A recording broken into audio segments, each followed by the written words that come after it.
vidéo, j'espère que tout le monde va bien. Aujourd'hui, vous l'avez vu, on va comparer l'immobilier, l'investissement immobilier vs la bourse vs la crypto-monnaie. Bon, on rentre tout de suite dans le sujet. Donc, on va commencer par la bourse. La bourse, qu'est-ce que c'est? Je ne vais pas faire la définition de la bourse, mais surtout, qu'est-ce que c'est pas? Ne confondez pas ça avec le trading, ok? Là, je vais parler de la bourse quand on investit sur les marchés financiers, quand on investit sur les entreprises, par exemple du CAC 40, les entreprises françaises, ou les entreprises du S&P 500, les 500 plus grandes capitalisations des US. On va prendre cet exemple-là parce que j'ai les chiffres sous les yeux. Hop, je prends mon petit carnet. Voilà, depuis 1929, le S&P 500, donc le marché des Américains, entre guillemets, la bourse américaine, elle a progressé en moyenne de plus de 9% par an. Ça veut dire quoi? Ça veut dire que vous avez 100 000 euros, vous le mettez en moyenne par an, ça prenait 9 000 euros par an. Pourquoi en moyenne? Regardez, si vous dézoomez justement sur ces années-là, 1929 jusqu'à ici, je ne sais pas combien ça fait d'années, vous dézoomez, ça va toujours monter, ok? Ça va toujours monter. Donc vous vous dites, donc sur le long terme, on est gagnant. Voilà, c'est les chiffres qui parlent, c'est pas moi qui le dis. Par contre, si vous rezoomez, des fois, quelques années, on peut être négatif. Des fois, il peut y avoir des cracks, etc. Donc voilà, le fameux crack, vous les connaissez les mecs? Ils vous disent, n'investissez surtout pas, il va avoir un crack là, c'est sûr, d'ici 3-4 mois, il va avoir un crack. Ces mecs-là, ils n'ont jamais gagné d'argent. Ok? Donc voilà, donc ça c'est la bourse. Donc les 9% par an, c'est en mettant son argent sur ce marché US et en ne faisant rien du tout, donc complètement passif.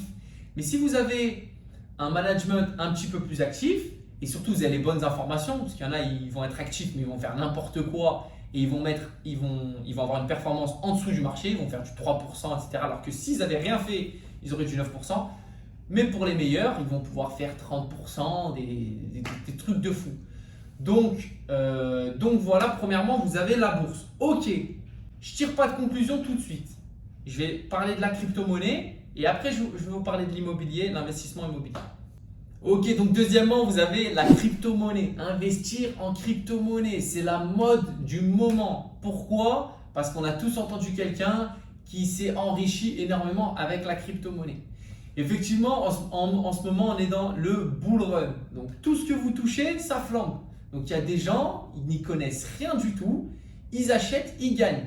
En période de bull run, tout le monde sont des génies comme on dit. Donc voilà. Ok, donc la crypto-monnaie, il y a beaucoup d'opportunités.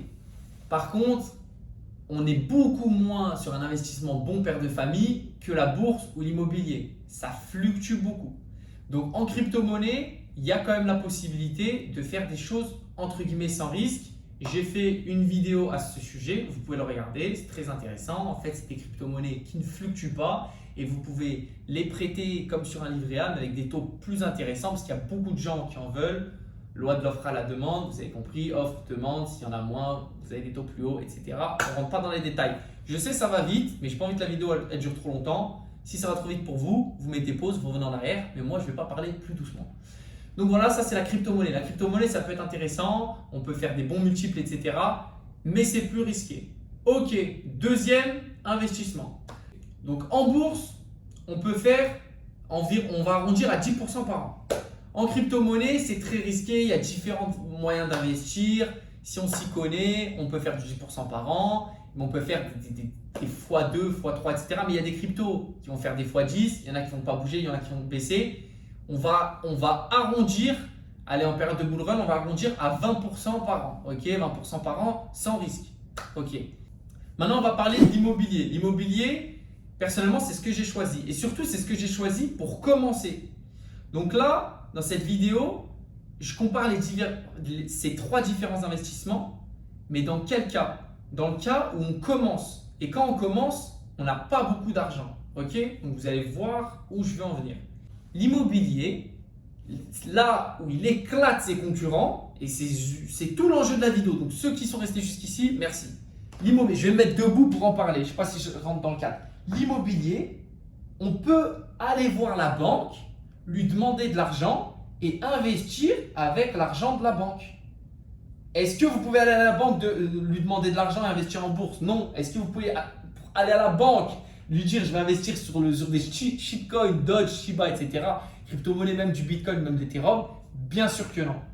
Et donc là, vous allez comprendre. Donc tout simplement, maintenant, on va rentrer un petit peu dans les chiffres. Si vous avez 10 000 euros, vous investissez dans la bourse, vous chopez 10% par an. C'est bien, c'est très bien. Ça vous fait 1 000 euros à la fin de l'année. Donc vous avez 11 000 euros. Et après, vous repartez 10% sur 11 000 euros, ça fait 1 100 euros. Donc vous avez 12 100 euros. Maintenant, vous faites ça en crypto-monnaie. Vous avez encore plus de rentabilité. Mais ça restera toujours en dessous que si vous avez vos 10 000 euros. Vous allez voir la banque, vous dites ok, j'ai mon projet, etc. Prête-moi 150 000. 150 000 plus les 10 000 que vous avez, 160 000.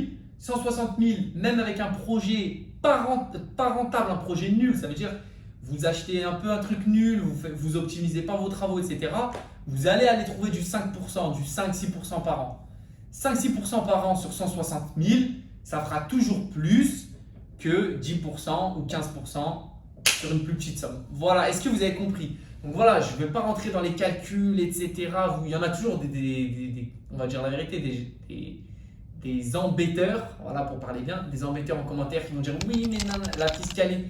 Là on est dans le gros, je suis en train de vous dire que pour commencer, pour moi il n'y a rien de mieux que l'immobilier. Après, rien n'empêche d'avec les sous de l'immobilier, prendre une petite partie, mettre dans la bourse. En cost dollar average, DCA, tous les jours un petit peu, tous les jours un petit peu. Donc ça c'est encore une stratégie, on ne va pas rentrer dans le détail. Rien ne vous empêche des sous qui sont engrangés par l'immobilier de le mettre et aussi une petite partie dans la crypto-monnaie. Ok? Mais quand on commence et surtout qu'on a galéré à se créer l'œil pour réussir à avoir des opportunités, des bonnes affaires, se créer le réseau pour faire les bons travaux, tout ça, en fait, quand vous allez comprendre comment c'est possible de le faire, que vous aurez réussi une première fois, c'est-à-dire les banques, elles vous font confiance, bref, vous aurez tout. Je pense que l'argent que vous allez gagner dans l'immobilier, vous allez vous en servir pour réinvestir dans l'immobilier parce que pour se lasser de l'immobilier, il en faut du temps. Bon, déjà, c'est rentable, donc vous allez continuer, mais surtout, il y a plein de choses à faire dans l'immobilier. Donc, il y a la location classique, la location meublée, la colocation, la location étudiante, l'achat-revente, donc on fait des travaux, on embellit le bien. On peut se faire plaisir aussi sur de la location courte durée. Donc vous pouvez prendre par exemple, vous pouvez faire des projets de cabanes dans les arbres, des nuits, voilà, vous pouvez les faire très cher. Vous pouvez faire des projets de fou, transformer des restaurants en appartements. Pour s'ennuyer en immobilier, on a le temps. Mais si vous vous ennuyez en immobilier, vous voulez d'autres trucs, vous voulez un petit peu diversifier, bien sûr, vous pouvez investir en crypto, bien sûr, vous voulez investir en bourse.